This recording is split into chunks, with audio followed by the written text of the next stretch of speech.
That's right, folks. Another episode of the Razzball Fantasy Football Podcast. I'm your host, Bobby LaMarco, and today it's Friday. And you know what that is, folks? It's wide receiver starts of the week and essentially the biggest matchup upgrades, the slot versus wide analysis. Here to break down this, all that, and more starting right now on the Razzball Fantasy YouTube channel.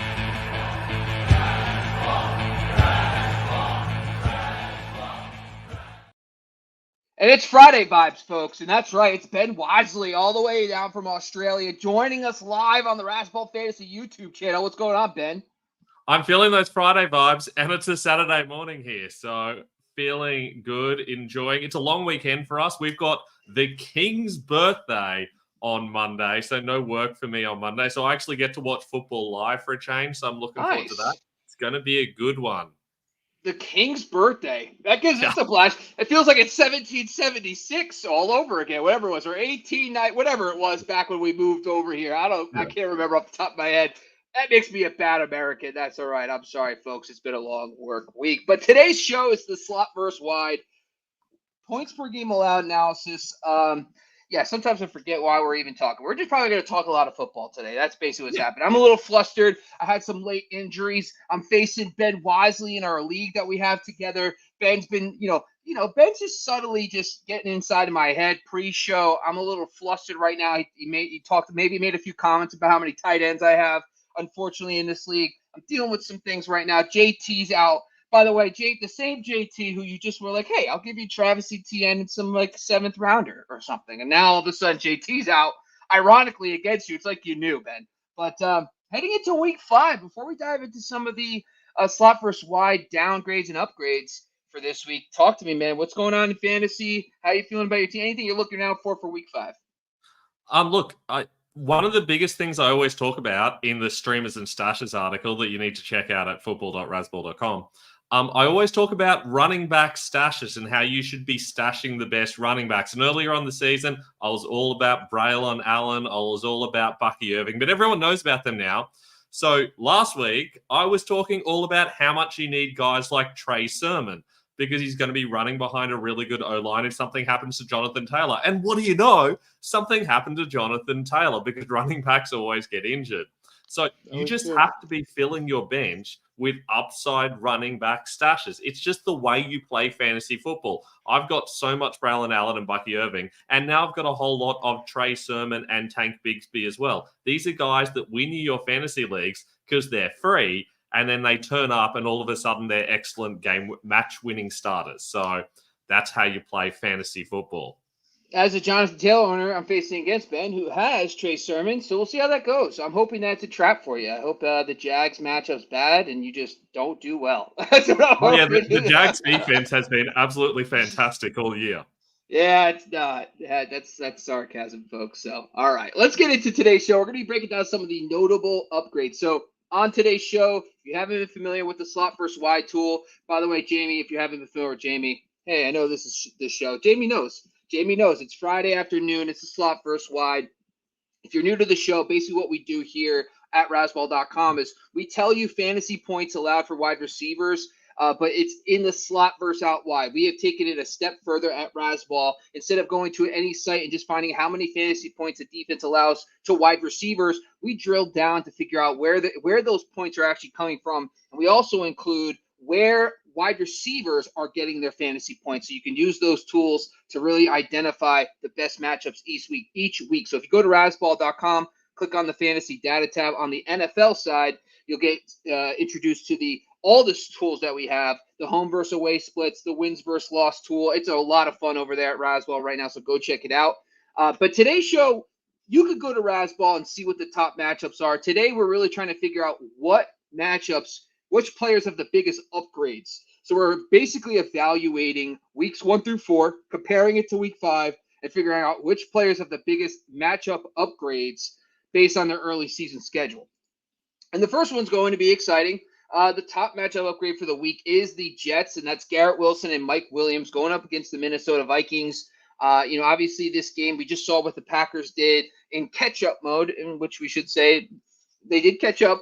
A little bit of, the game flow worked out for them, but Aaron Rodgers and company should have a good bounce back this week. What's your thoughts here, Ben, about Garrett Wilson and Mike Williams?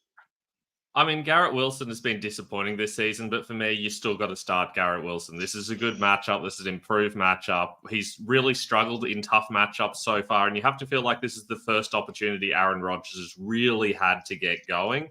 And it's going to be a game where they're going to need to fight for points. So you know that their opponents are going to put up points because they're playing against a very good offense in the Vikings. So they're going to need to put up points as well. And they're going to need to throw the ball because it's not easy to move the ball on the ground against the Vikings. So this has to feel like a situation where Garrett Wilson is a viable starter. As for Mike Williams, he's still not running quite a lot of enough routes. He's still sitting behind Alan Lazard. Now, Lazard's really more of the slot guy.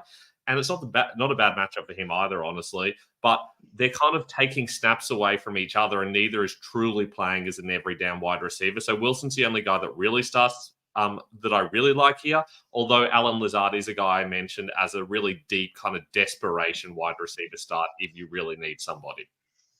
Yeah, so Lazard is kind of the number 2, and he's about 50-50, right, in the slot versus out wide. And so when you're actually stacking up the out wide snaps, he actually was pretty close to the other guys. He ran 24 out wide versus 32, for example, for Garrett Wilson. So he's out there a decent amount. That being said, the question really comes down to like how the Sam Darnold revenge game, by the way, folks. Aren't we all excited for that? It's interesting to think, like, can Sam Darnold really kind of put up, stay hot against that Jets secondary? I think that's going to really dictate the game flow. They're going to be at home against the Jets. If the Vikings can put up points, Aaron Rodgers, I believe, can really do some damage. I honestly think that this is the blow-up spot for Garrett Wilson. He has had the toughest out-wide schedule. Early season, the average amount of fantasy points allowed by the defenses the Jets have faced is 14. League average is 19. 14.1 is the lowest amount of fantasy points allowed. So that's the toughest out-wide schedule. And now they get the Vikings at 25.5. And so they're one of the top 5 matchups out wide. So guys like, Malik Neighbors, Deebo Samuel, Diggs and Collins, Wicks, all these guys had really big games. So Garrett Wilson, get him in your lineups, try to trade for him. And honestly, I wouldn't be opposed to starting a guy like Lazard this week if you need a wide receiver 3 with some notable teams on bye. Let's shift out to the second one, folks. It is the Seattle Seahawks. Now, this one is kind of surprising because DK Metcalf has played well. But at the same time, I do feel like there is an opportunity here, and like for DFS purposes, for example, player props, where DK could be in a huge blow-up spot against the New York Giants at home this week. Early season schedule, the average opponents is 17.5. This week, the Giants are up to 26 fantasy points allowed out wide. That's not good, Giants. Like, that's not what we want to hear. That's the second most out of any team. Heading into week 5, obviously DK's in lineups, but there's guys like Tyler Lockett and, well, JSN's mostly a slot guy. But what's your thoughts about the Seattle Seahawks as a whole, Ben? Yeah, look, DK has done really well, and it's easy to forget that he's actually had some fantastic matchups some terrible matchups along the way that he's made look fantastic. So for me, he's arguably going to be a top 5 guy this week. I think the upside is huge, and he's got a pretty solid floor in this matchup. Tyler Lockett's not really playing enough snaps to be reliable. It's really JSN that's kind of their wide receiver too, and Lockett's mainly out there in 11 personnel. So it's hard to trust Lockett. He is kind of like a very deep streamer. He's going to be available in some leagues. Where it becomes really interesting here is JSN, who's not playing out wide a lot, possibly enough to just get a little bit of production, but he's someone that's really impressed a couple of times this season. But he has been very specifically successful based on matchup. And this is not a good matchup for Giants slot receivers. They're fantastic for out wide players, but they're really good against slot receivers. So I feel like JSN is more of a sit this week, while DK Metcalf is an absolute must start. Any thoughts about Tyler Lockett? I know you said he's not playing as much, but if you're, dealing with some injuries and you need a flex, are you willing to start Tyler Lockett? Look, if you're desperate enough to be starting someone like, I don't know, Bobby, like Bo Melton or something like that, then potentially you might want to consider someone like a Tyler Lockett. Because once you're scraping the bottom of the barrel, at least you want someone with a really good matchup that can produce. And realistically, Lockett has been getting a lot of targets as well. But he is very much like a wide receiver 4 kind of player, like a deeper flex option for me this week, despite the really good matchup. This one seems a little – so the one thing that I noticed when I was looking through all the numbers is that Kenneth Walker dominates at home. And what worries me a little bit is that the Giants don't have Neighbors. They don't have Devin Singletary. The offensive line's a mess. And next thing you know, the Seattle Seahawks win the game like 24-10. And, Kenneth Walker dominates on the ground, and there really wasn't much for Geno to do. I do actually, in the back of my mind, feel like that could happen here, especially without Neighbors as well. So, I like DK's a smash, obviously. It just feels like when you look at the data, like JSN is a slot guy. Like he's kind of like old school CeeDee Lamb when he first got to the Cowboys type usage. And it's like the Giants, if you dive into the numbers, like they haven't faced like a really good slot guy. They faced CeeDee Lamb last week and they got dominated by him. So it's like, is it because of who they faced? Is it because of the way they scheme their defense? That's what I lean a little bit, that they scheme away the middle of the field a little more. So I think JSN is more of like a wide receiver 3, if anything, this week. And I'm not excited to start him, even though I might have to in some leagues. But yeah, I would say Tyler Lockett, it just seems like to me, he's probably going to get one of those crazy tiptoe in the end zone catches this week. And you're going to be like, well, I should have started Tyler Lockett. All right. Let's go to number 3. And I've said this earlier this week. My start of the week this week is Brian Thomas. I've really 2 weeks ago, the Jags talked about they want to get him more involved. Last week, he performs very well. And now his schedule is going to start opening up. The early season schedule, 15.6 fantasy points allowed by his week 1 through 4 opponents. That's a very tough schedule. This week, it opens up to 22.5 as the Jags take on the Colts this week at home. Ben, what's your thoughts here about the Jags situation? Brian Thomas, is he a must start for you? And is Gabe Davis a DFS or a dart throw for you this week? Yeah, look, I really like Brian Thomas Jr. this week. He's arguably going to be a wide receiver 2 option, like top 24, which is the highest I've ranked him all season. Last season, I actually had Christian Kirk ranked ahead of Brian Thomas Jr. because it was such a good slot matchup. And as it turned out, they both had fantastic games. Starting to look like Brian Thomas Jr. is just going to be good every single week. Well, not necessarily good every single week, but at least a viable start each week. And that's fantastic if you own Thomas. It means that he is turning into the true number 1 there. And in this situation, Gabe Davis, I mean, he is Gabe Davis. Like, he's what we always expect from Gabe Davis. He has these random boom weeks, and then most of the time he's just running empty routes the whole time. It's not quite as stark as what it was in Buffalo, but realistically, outside like best ball leagues and like really deep DFS leagues or situations, I don't really know that I'd want to start Gabe Davis. I know it should be a good matchup, but he's questionable as it is. I don't know. It's Thomas that interests me here, and I do think Christian Kirk's still going to be a viable option too.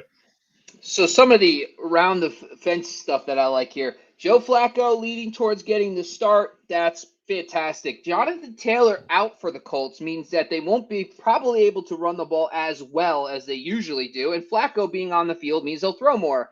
Why I bring this up? Because it just helps the game flow a little bit, maybe more scoring, more drives. Because the thing with the Colts, when I say this a lot, with Richardson and JT, when they're running the football, they're draining clock, and that brings down possessions. The other aspect of this, too, Kenny Moore, their stud slot guy, is out this week. That could just help overall that passing game, too. So I do think Brian Thomas is start of the week.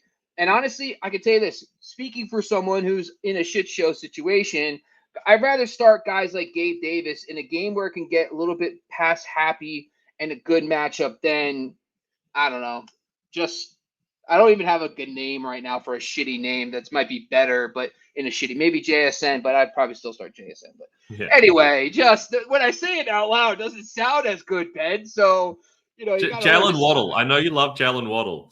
Jalen Waddle is like, I'm going to get a jersey because, no, it's not that I hate. Look, you're not going to do this to me. We're not going to get me in a Jalen Waddle rant. So we're moving on to the next one here, folks. Number 4 is the Packers. And this one's interesting because no one wants to be in the game this week. So the number 4 out wide matchup this week, improvement, is the Packers, who early season 18.9 fantasy points in week 5, all the way up to 26.2 because they're facing the Rams. And the Rams have allowed the most fantasy points out wide.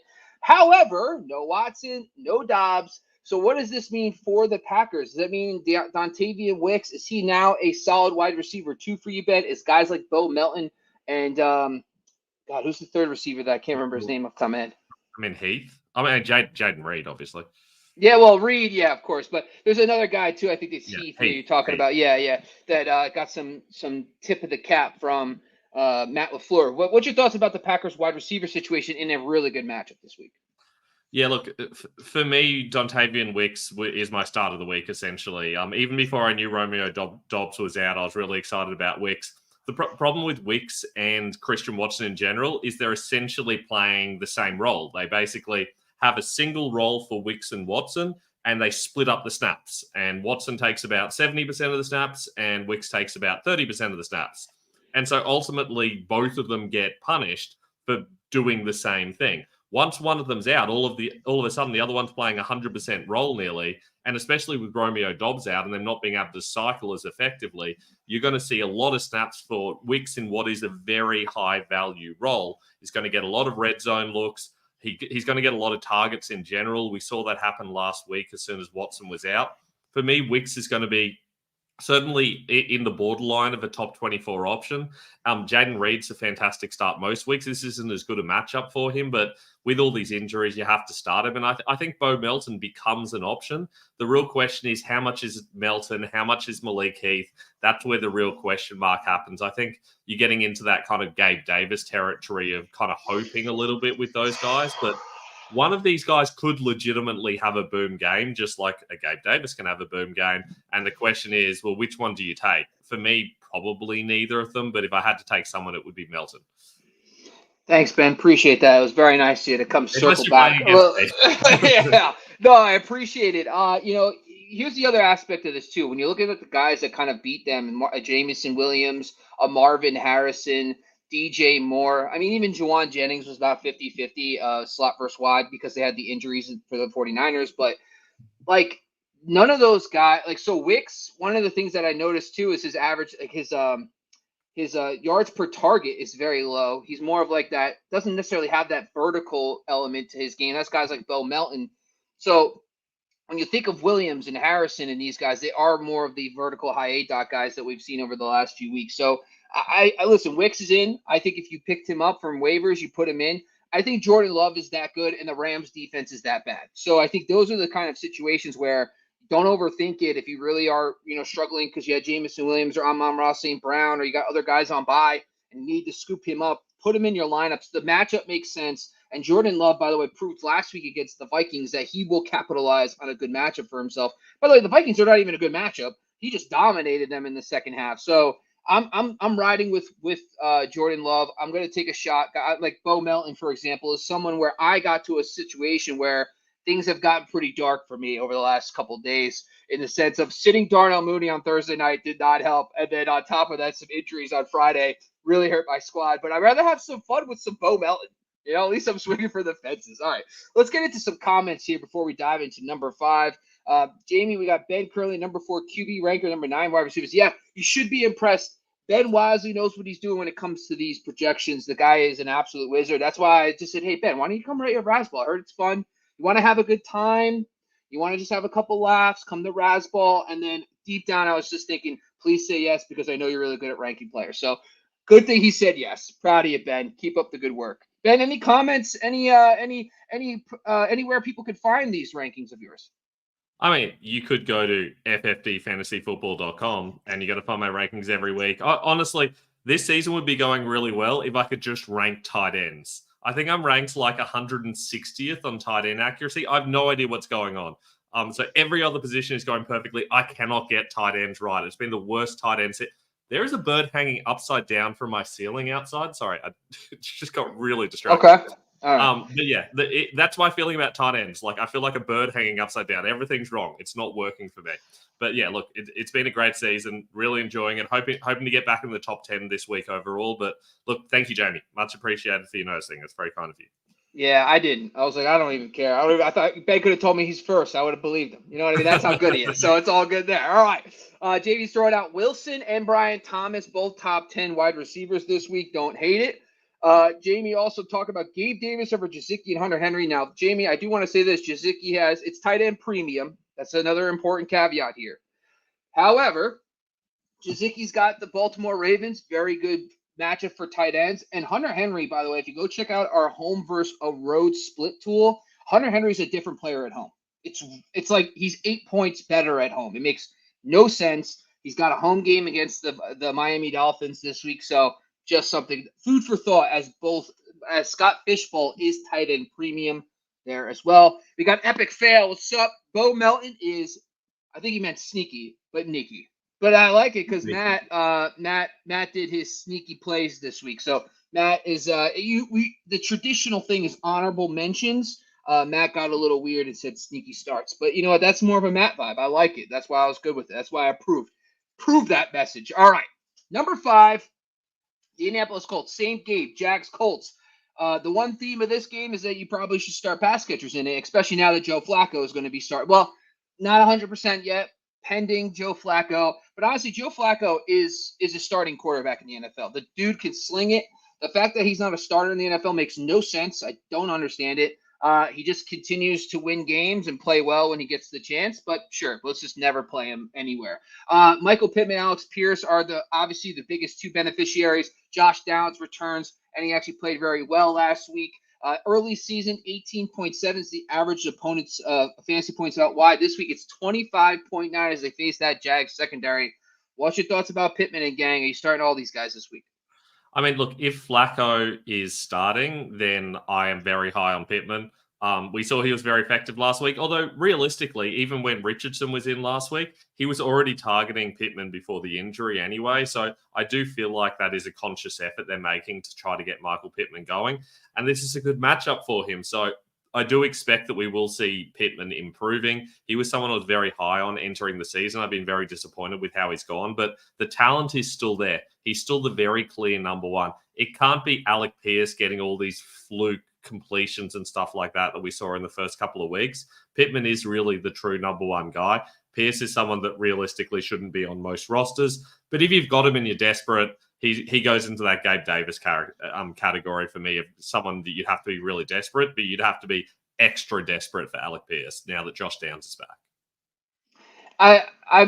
The other thing with the Jags, I know we're talking out wide, but they're also, you can get them in the slot. And Downs, I honestly think that Downs was already heading in the direction of becoming a 1B instead of a 2 in the preseason.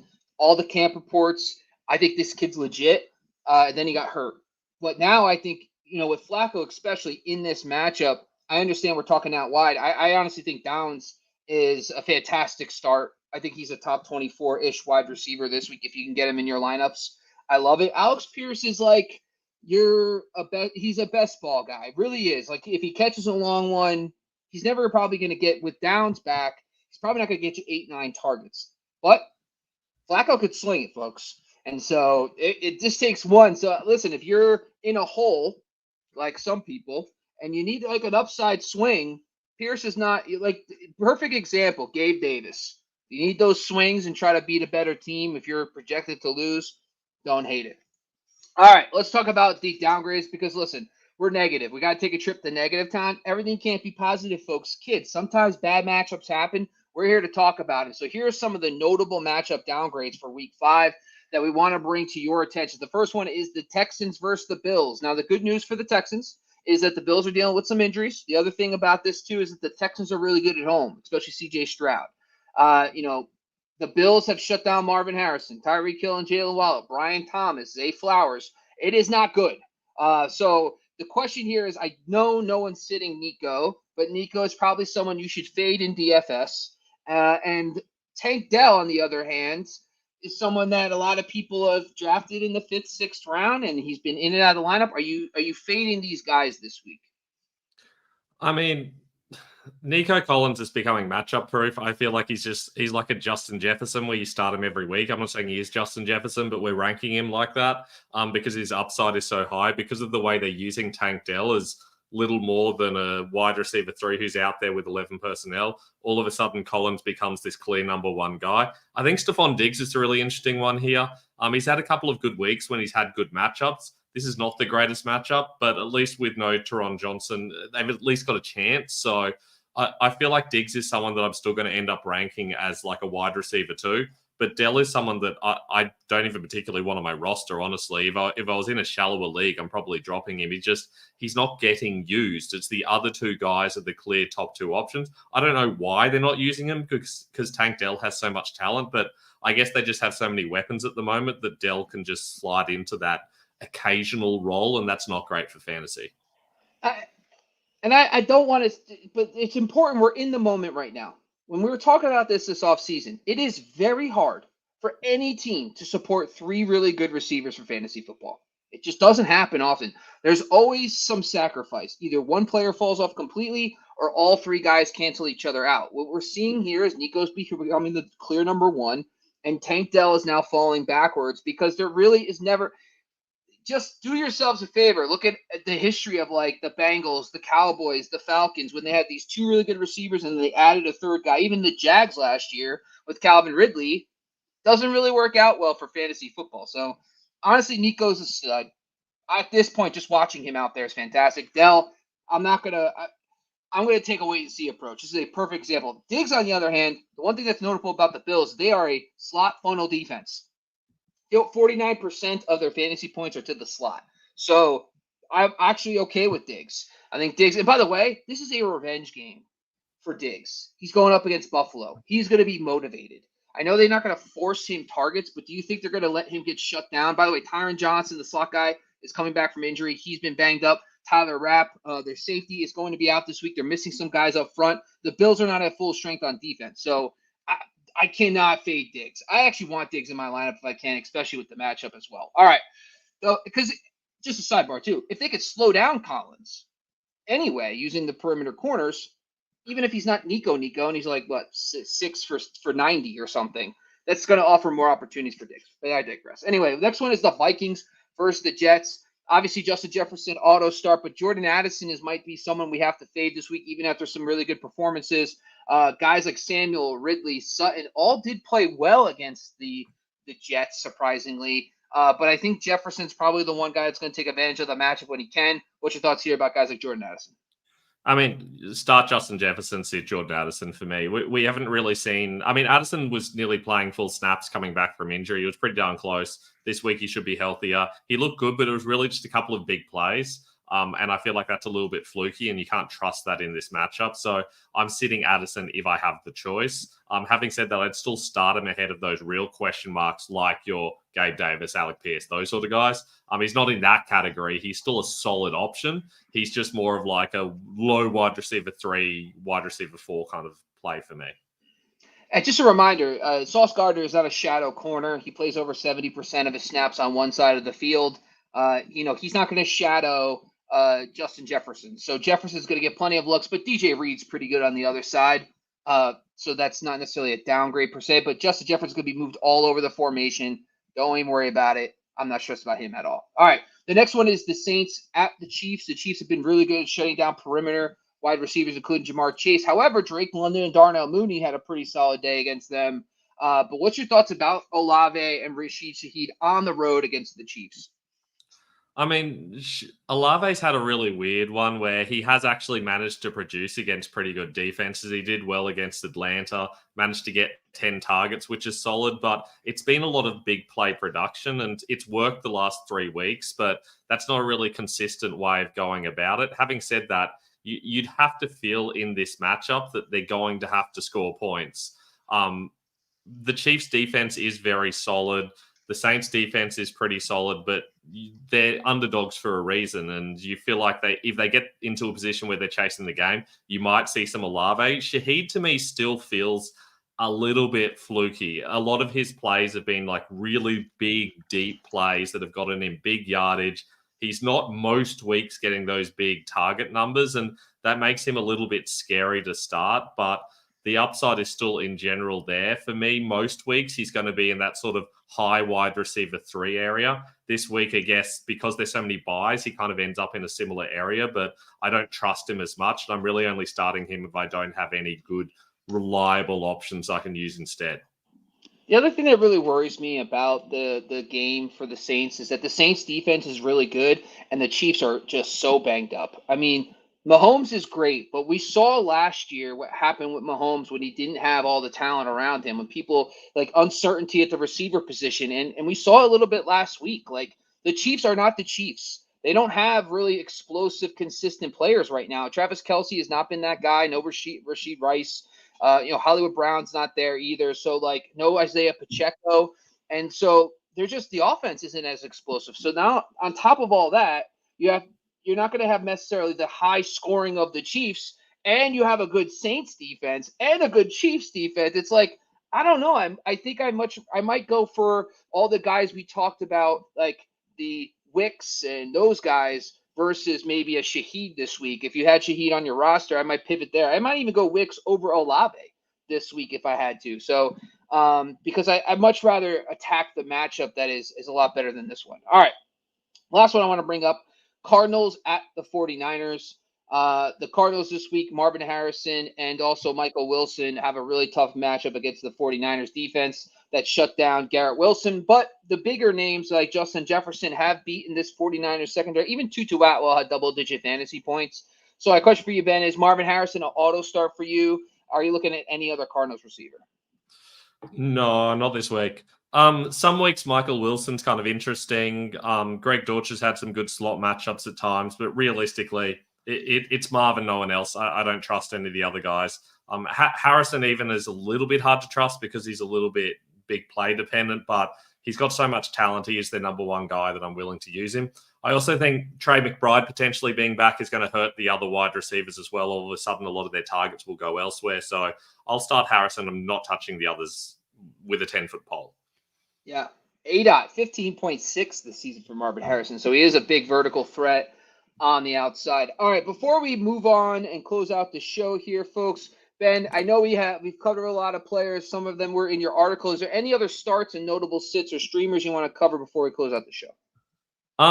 Yeah, look, there's a couple of names that pop up occasionally for me. I think Amari Cooper's someone I really like. He's taking on the Commanders. The Commanders have slowly started to improve. They've been terrible the last couple of seasons. This season, we started to see signs that potentially they might turn into at least a viable defense. I think it really helps that their offense has improved and given them a little bit of support. But Amari Cooper in that matchup, I really like. I feel like last week we saw them trying to use him and they just weren't able to. Deshaun Watson has proven to be a real liability, which is very frustrating, but Cooper's got the talent. For me, he's likely to be a top 12 option this week. And even Jerry Jeudy in that same matchup. He's got 28 targets through 4 weeks, which is fantastic. That's a team high. He's got a good chance of being very good against Washington as well. As for downgrades, Keenan Allen, for example, coming back from injury in a tough matchup against the Bills. I don't like that situation at all. I think that's going to be, against the Panthers, who are very good against slot guys. I think that's going to be a really awkward situation for him. So Keenan Allen's someone that I'm avoiding. And I'm also generally avoiding all of the Rams receivers, not so much because it's a bad matchup. It's actually a good matchup against the Packers. It's because I don't know what's going on there. I don't know who exactly is starting and what they're doing. Tutu Atwell seems to be establishing himself as one of their main guys, but he's still only playing like 70% snaps. All of a sudden, Jordan Whittington took over the main role. He had the most snaps last week, and he was the wide receiver for the week before. So you just don't know in a given week who's going to be getting the snaps. So until something settles into a clear pattern, I'm just avoiding all the Rams because it's a total mess at the moment. Tutu Atwell is someone I actually don't mind if you need to start somebody. He's their passing game guy. Like, it's almost like if they're going to be in a good game with a lead and dominate, then Tutu Atwell is probably not going to be on the field. But when they're like in the situation they're in now with the bad defense and they need to throw constantly, I don't know what it is. He's good. I guess he's just a really small guy and they can't put him out there too much, but he's always produced when he gets the reps. All right. Before we close out the show, as promised, it's Friday afternoon, folks. It's 5:38 p.m. PST on the West Coast, and it's about, I don't even know what time it is down by Ben Wasley, but we're going to hammer through some of these questions really quick, and we'll get out of here. See you guys all on Sunday. I expect to see everybody in the chat every Sunday live. Please get on it. You're going to love it. We're going to be on for 2 hours before kickoff on the Razzball Fantasy YouTube channel. All right. Epic fail, PPR. How would you rank Javonte, Akers, Tracy this week? Of course, Devin Singletary is now out this week, or doubtful at least. Tracy should be getting the start on the road against the Seattle Seahawks. Javonte finally has a really good matchup against the Raiders. And then we also have Cam Akers with potentially another start at home against the Bills. Thoughts, Ben? This is really tough because that Bills run defense is appallingly bad. We saw them get absolutely torn to shreds by the Ravens. So that should mean a good matchup for Akers, but They'll need to have the lead to really lean on him, and we know that Ogunbowale is going to be involved, so that's awkward. Javonte Williams, no Tyler Badie. How do you say his name? Badie? I don't know.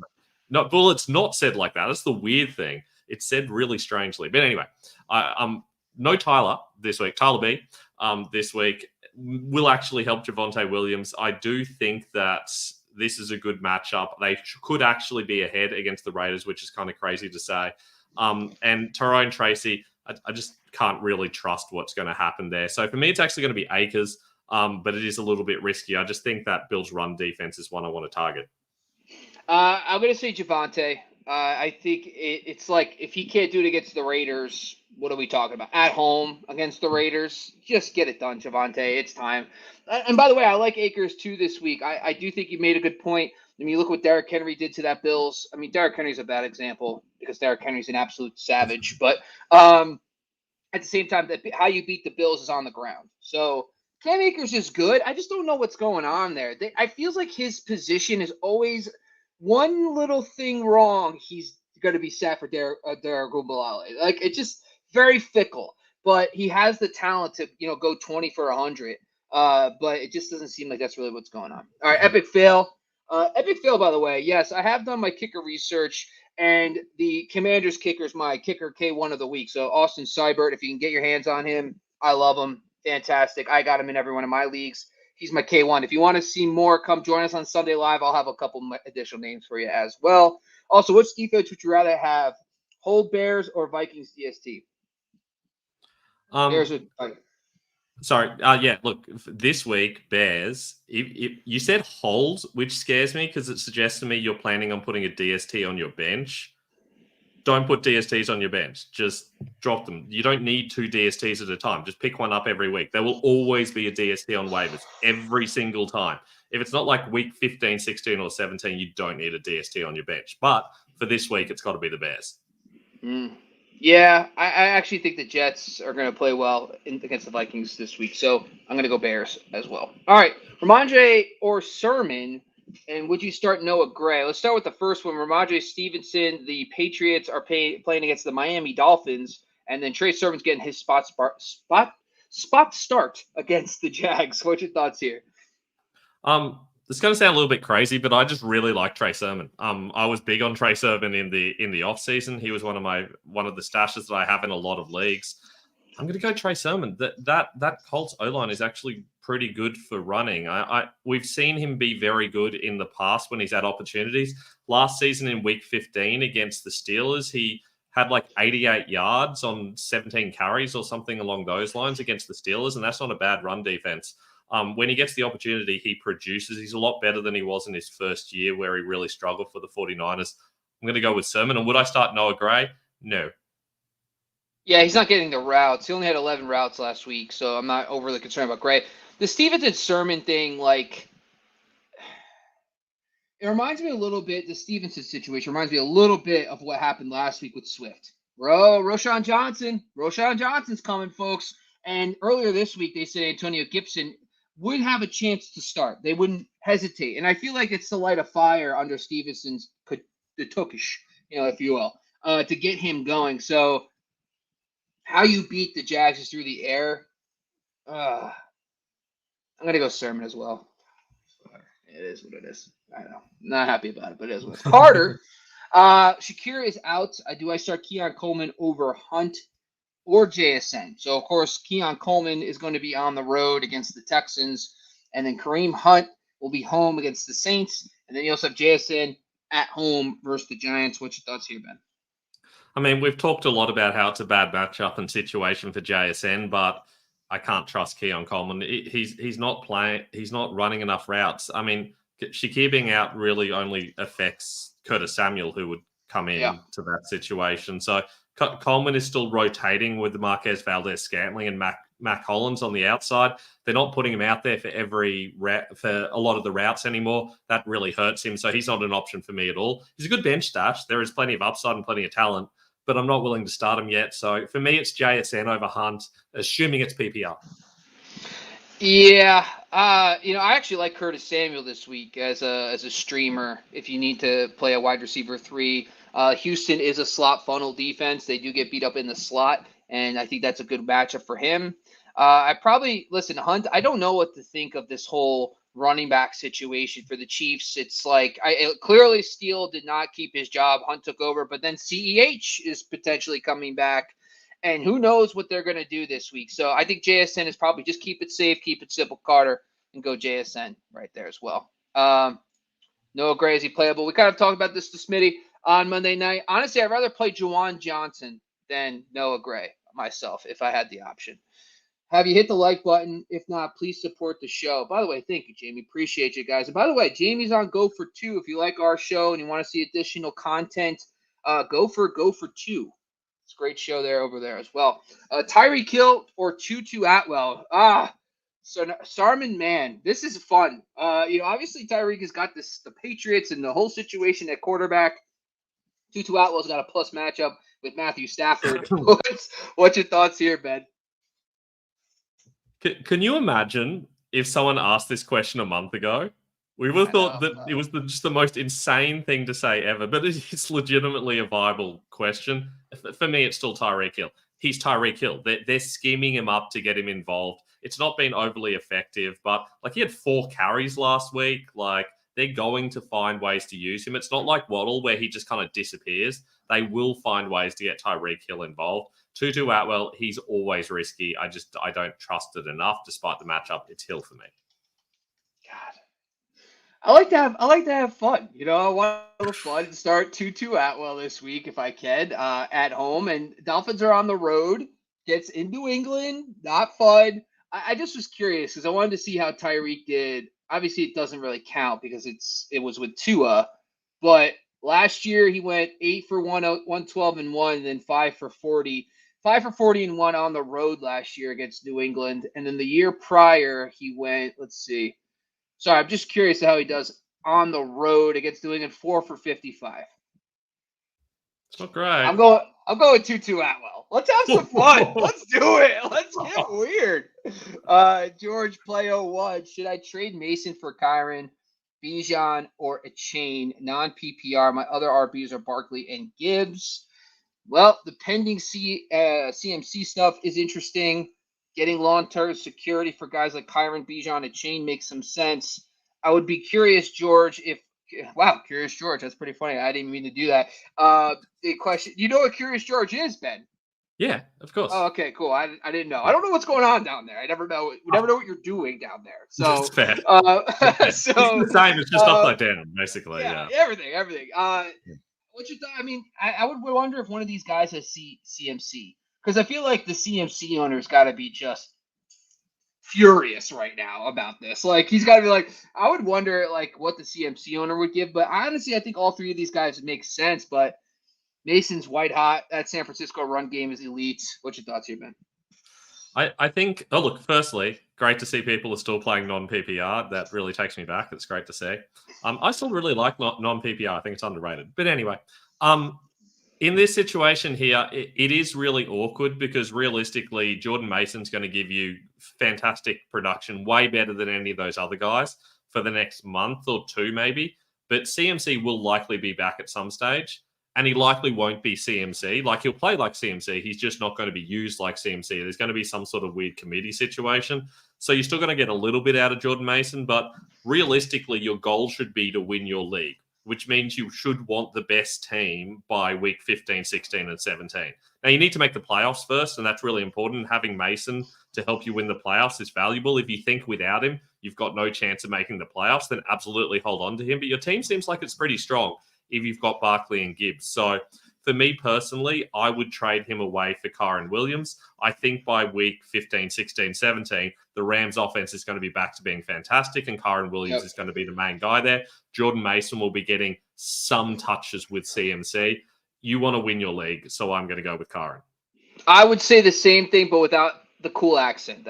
I agree with Ben 100% here. The Schmitty, is Sermon better with AR-15 or Flacco? Personally, I think he's better with Flacco. Obviously, I know the thought process behind AR-15 and how it opened up running lanes. But to be honest with you, I've done a lot of research on this stuff. It doesn't necessarily help as much as people think. But the passing usage that Flacco, a statue quarterback, would give a running back versus a mobile quarterback, I think it gives Sermon a little bump, but that could be Evan Hall. Who knows? But what's your thoughts here, Ben? Look, especially in like a PPR league, absolutely, like Flacco would be preferable. Unfortunately, we don't get to choose this, but if Flacco starts, then Sermon will move up my rankings a little bit. Agreed. All right. Did you say Roshan? Fire him up. Jamie, stop it. Epic fail. Don't want to hold 2 tight ends. I got Firemuth and I got Kraft. I understand the thought process here. Listen, I think Ben can agree. We're all in on Tucker Kraft. We love Tucker Kraft. He is the guy. By the way, Luke Musgrave is DNP all week, so could be even more snaps for him. But that being said, like I kind of want to see him stack a couple good weeks together before I just go all in on him. And so, like, I wouldn't mind having the security of Pat Firemuth on my bench just to make sure that I could play maybe some matchups here and there until I know Tucker Kraft is a legit tight end 1 every week. But Kraft's the guy. If you're gonna make a decision right now and put a gun to, well, we don't support that, a water gun to my head and squirt me, and I don't want to get soaked, I would take Tucker Kraft. I am a little bit more nervous about Tucker Kraft than most people. I think there's really clear upside. I think in games where they're trailing, he's going to be very productive most weeks when Jordan Love's playing. But I'm a little bit concerned about how they use their tight ends when they're ahead and when they're running a lot. They do tend to use a little bit more Musgrave. In fact, they do tend to use a little bit less tight end in general. We saw with Kraft's routes in games where they were ahead, and it did coincide with when they were using Malik Willis. We didn't see much Kraft at all, and we actually saw more Musgrave. So I'm nervous about what's going to happen this week if they're easily ahead and they're just running the game out. Is Tucker Kraft suddenly not involved? I don't think that's the case, but it's enough to make me nervous. Having said that, Pat Freiermuth half the weeks is only running like 20 routes. He's very efficient with them, but he's only running 20 routes, and that's not enough to be a good, solid, productive tight end week in, week out. So for me, Kraft has the upside, and Freiermuth is a little bit safer and more consistent from week to week. It depends on what you need, but I don't love either of them, and I don't like holding 2 tight ends either. But in this situation, I would personally hold both tight ends and just wait a week or two because I don't think we've seen these situations fully settled yet. Great. Armando, Akers or Tracy? I think we answered this a little bit earlier. Armando, we both went Akers. Is that correct? Akers, okay. Yep. George also brings some context here. I honestly don't understand this trade personally. The CMC owner offered me a CMC and Olave for Mason and JS. It makes no sense. Why would the CMC owner offer me the injured CMC to take the guy to Mason? Like in theory, the CMC owner should want Mason and keep CMC so he could lock up that 49ers situation. I would say no, thank you. I don't trade for injured players. The only thing I would say to you is see what other things, like how desperate is this George play? I mean, this other owner, and what other running backs and wide receivers do you have? I know this sounds crazy, but like there could be a world where Tony Pollard could get you CMC if a team's 0-4, team that needs to start winning immediately. Well, Pollard's on bye, but what my point is, there's going to be a certain point where CMC is going to be 4 weeks, 5-6 weeks out, and teams are going to be 0-4, 0-5, and they're going to have to start shopping CMC to get wins. And so I personally would not take that deal. What's your thoughts, Ben? Totally agree. 100%. Bobby's right. Listen to what he said. Nice. Adam Weber, what's going on, man? Start Tyron Tracy or Antonio Gibson this week. This one is interesting. I honestly don't know what to make of the Patriots situation. Obviously Tyron Tracy will get the lead back role, but that's going to be a brutal matchup. Seattle on the road, no neighbors. I don't know, but maybe that means a couple more targets get thrown to Tracy because, Daniel Jones has shown that he'll throw it to the running backs a little bit, but man, I'm not expecting a lot from Tracy on the road in Seattle. But Gibson, like, I don't know what to think of that situation. Like, he's going to get 10 touches? Like, maybe I'll take the volume upside of Tracy. What's your thoughts here, Ben? Yeah. The funny thing, it's a tough game for the Giants. You don't want to be playing the Seahawks on the road, but if you're a running back, you kind of want to be playing against the Seahawks. The Seahawks conceded the second most rushing yards last year, the most rushing touchdowns last year. They don't have a very good run defense, and even though they haven't had the toughest matchups this season so far, they haven't played against very good teams. They've mostly been in situations where they've been ahead. That wasn't the case last week, but for much of the season it has been. they've still conceded quite a lot of points to running backs this season relative to what you'd expect. I believe they've conceded the 13th most points to running backs in games where they've mostly been ahead. That's really weird. So for that reason, I actually think this might not be the worst matchup for Tyrone Tracy. You should get a lot of checkdowns because there will be some passing volume available.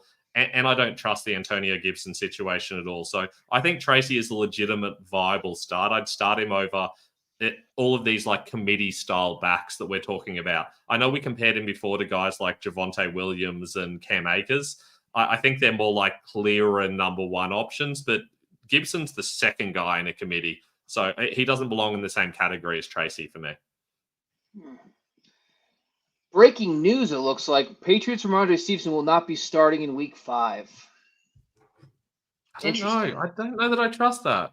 Yeah, well, I mean, this is according to head coach Jerron Mayo. So it could, like I said, you know what? Like, fine, sure, roll with Gibson then. But, like, honestly, I don't know if that just because Gibson might get the first series doesn't mean it's still not a committee. And doesn't mean that Stevenson can't get the hot hand. So, by the way, Gibson, we've kind of, seen what he does as a pure running back. He didn't really do anything great. Brian Robinson took his job. So, I do want to say Gibson. As a Giants fan, I think it's going to be an absolute train wreck on Sunday. But Tyrone Tracy, I think the kid's really good, though. So, I'm going to go Tracy as well. All right. Would you drop Sermon? By the way, hi, Tyler. Good to see you again. Glad you're back. Appreciate you coming back. He was here on Wednesday hanging out with us. Would you drop Sermon for Wicks? Only problem is I would have Love, Wicks, and Reed. Honestly, this is a really good week to have that problem. Honestly, they're playing the Rams. So I personally rather start Wicks over Sermon. What's your thoughts here, Ben? Yeah, I never see having 3 good players from the same team as being a problem. If they're good players, it doesn't matter who else I have on my roster. I don't really think about that very much. Would I drop Sermon for Wicks? It's a weird situation to have to decide. If you're not starting Sermon this week, though, realistically, there's not much point in having Sermon. Jonathan Taylor will be back in the next week or two. So if you're not starting this week, you might as well just not have him. You can probably trade him away. I reckon there are going to be teams in your league that would want Trey Sermon. So you have that option. But then again, if Wicks is sitting there available on waivers, I have no idea what league situation you're in. So potentially I'll just pick up Wicks. I'm going to get a message from Ben in our league very soon. Trey Sermon for somebody. I can't wait to hear that. Oh, it's already there. All right. Already there. Adam, great call. Obviously, Adam brought this to our attention about the losing starting gig. We'll see, Adam. Honestly, I love how you're breaking news. Keep up the good work, by the way, folks. I love how you guys are helping us up while we're on the show. All right, Smitty again, breaking it down. We have Parkinson, Jazicki, Smith, Henry, Fant, Conklin, Knox. Which tight end would you start? Both my tight ends are on bye. Come on, Smitty. How did you not figure this one out? Honestly, you might be able to scour the league. I'm assuming you have like a Laporta Goddard situation or something, which is interesting. Honestly, Jazicki has a good matchup. Henry's actually decent at home. And I also like Conklin revenge game against the Vikings. What's your thoughts here, Ben? It's an interesting one. I mean, it's never great to have to roster 3 tight ends, but I am actually in a league where I'm in this exact situation, so I understand what you're going through. I'm going to go Colby Parkinson. I feel like this is a sort of situation where we might see him get used. He's kind of been on the cusp of being able to produce. He's just had some tough matchups. I feel like this is the situation where I'd feel good about using him. The only other one I'd really consider is Hunter Henry. Bobby talked earlier about how good he is when they're at home. So I do feel like this could be potentially a good situation for him, but I would personally go with Parkinson. I'm gonna go. Ooh, Tyler Conklin revenge game, huh? Against those Vikings. What do we think here? No, not feeling that one. Has he been away from the Vikings a short enough period of time for him to care? It's been 2 years. All right, he's upset. He told me he's upset. Still mad at his ex. Yeah, I kind of like Jazicki against the Ravens. The Ravens are actually very vulnerable against tight ends, and so I think that he's proven that in good matchups like the Chiefs, he can put up points. I know Eric Gall is getting reps.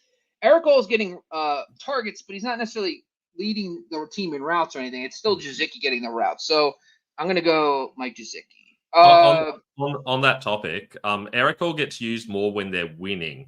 And Gesicki gets used more when they're losing, I believe, and they're likely to be losing this week. So that does kind of lean into that Gesicki narrative a little bit more. There you go. Likely or Andrews. I know this is a tough one. Honestly, I think you got to hold Andrews for. We just saw with Kyle Pitts. I dropped Kyle Pitts in one league, and I picked up Tucker Kraft. Of course, that's the case. Andrews. Someone brought this up. I think it was Jamie actually brought this up on our show Wednesday about the car crash that Andrews was in early on in the preseason. So that could cause a little bit of some issues for him right now, and I think he's probably still a hold for me. Likely, to be honest with you, he had the blow up game against the Chiefs and hasn't done much since. So I think I'm still leaning Andrews here. What's your thoughts here? I mean, look, both of these guys are still in a car crash, honestly. This is really messy. I don't like this situation at all. I mean, the answer is, who would I rather have? No. Like, I don't really want either of them. Like, I don't like this situation. They're running the ball a lot when they're winning. And they're winning a lot, meaning they're just going to be in so many games where they're just running the ball constantly. And you're not going to know which games they're going to be behind in because they're winning most of their games against good opponents. So it's one of those situations where there will be some good weeks for both of these guys, but you have no idea when they're going to be. And they're going to be some really ugly weeks in between. This is not like a Kyle Pitts situation where he's running the routes and just not getting a target. This is a situation where Mark Andrews is having games where he's running 6 routes. Like, there are 60 tight ends in the league that will run more than 6 routes in a week. That is really, really, really low. Likely, on the other hand, I mean, he's not much better. So if I had to pick between the two, I'd pick Likely, but you can probably find someone better off waivers. He's 23rd amongst tight ends in routes this season, Mark Andrews. So, yep, that's not great. That's not great, especially if you drafted a guy early. Tyler, just wanted to clarify. He has Sermon or Kareem Hunt. And honestly, I think at this point, Ben hit it on the head here. If you're not starting Sermon this week, there's really no use for him. Either you shop him to the JT owner and see if the JT owner will give you something for him. Maybe you'll get like I don't know, probably not a Darnell Mooney. I was thinking like a deeper name. I don't know. So I honestly would say that you just drop Sermon if that's the case. But honestly, if you're looking for a start, I like Wicks anyway. So what's your thoughts about Hunt? Honestly, I don't know what to expect. I think it's going to be impossible to figure out. We'll see. What's your thoughts there? I think it's one of those situations where it does seem like he's probably ahead of Carson Steele, but it was a really weird game where Steele started and then fumbled the ball. Then they punted almost immediately. And then by the end of the first quarter, he wasn't seen again. And all of a sudden it was all Hunt. And I don't know if that was just a hot hand situation or if they legitimately just realized, oh, yeah, no, look, we've given Steele the chance and now Hunt's going to take over because to us, Steele was technically the guy who was the starter and he deserved that chance. It's hard to tell how they're doing things. It's hard to tell when they're using players just to give them fair opportunities and when they're using players because they think is strategically the best option.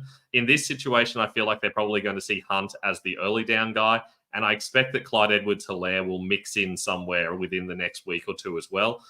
I'm generally avoiding the Chiefs running back situation, but if I had to have one guy, it would probably be Hunt. I would be curious to see what happens with CEH. I feel like you would think logically CEH would be the next guy. I mean, Carson's. I'd be interested to see what happens this week. You have to hold Hunt to see if he ends up still being the lead guy. It's still the Chiefs to an extent. So I would drop Sermon for Wicks. I think that's the best way to go. Smitty, Laporta, Goddard, and Hawkinson. So, Smitty, honestly, if you got other league mates that have a bunch of tight ends, maybe you scour your league and look for some potential. Maybe you flip a Goddard or Laporta for another tight end so you could start them this week, and the other team has 2 tight ends who are not on bye. Maybe that's an option, or you could just go with the streamers there as well. Last one, Tyler. We got start Dell or Sermon. If Dell, I could drop Sermon. I mean, firstly, Smitty, with all your tight ends, the team names, you've got to come up with some glorious team names based on how many tight ends you've got. Very excited for you. As for Tyler, I'm starting Sermon over Dell by a mile. It's not even close, even in PPR. It's pretty clear to me. Dell, I just can't trust this week. Sermon at least has a clear workload. What he does with that workload, we don't know. But especially if Flacco's playing, I feel good about Sermon this week. I know we talk about dropping Sermon in certain situations, but that's only if you're not starting him. And I do think for most people, he's going to be a good start. I'm starting in like 5 or 6 leagues this week. I really like Sermon. All right, that's all we got today, folks. We do really appreciate you jump on and join us on the Razzball Fantasy YouTube channel. Make sure you jump over to IG and TikTok. And, of course, make sure you jump over to razzball.com check out all the great tools. And make sure you check over that slot versus wide points per game allowed tool. I promise you it will change the way you look at your receiver start sits every single week. And also check out all the other great tools we have on the Fantasy Data tab. By the way, we'll be back this Sunday for the Sunday Live Start Sit Show for 2 hours starting at 8 a.m. to 10 a.m. PST. So make sure you jump on there as well and join us for 2 hours of live start sits, weather updates, injury updates, everything you need to know up until kickoff. I want to thank my co-host again today. It's Ben Wasley. Go follow him at Fantasy First Now. No O on Twitter. We are out of here.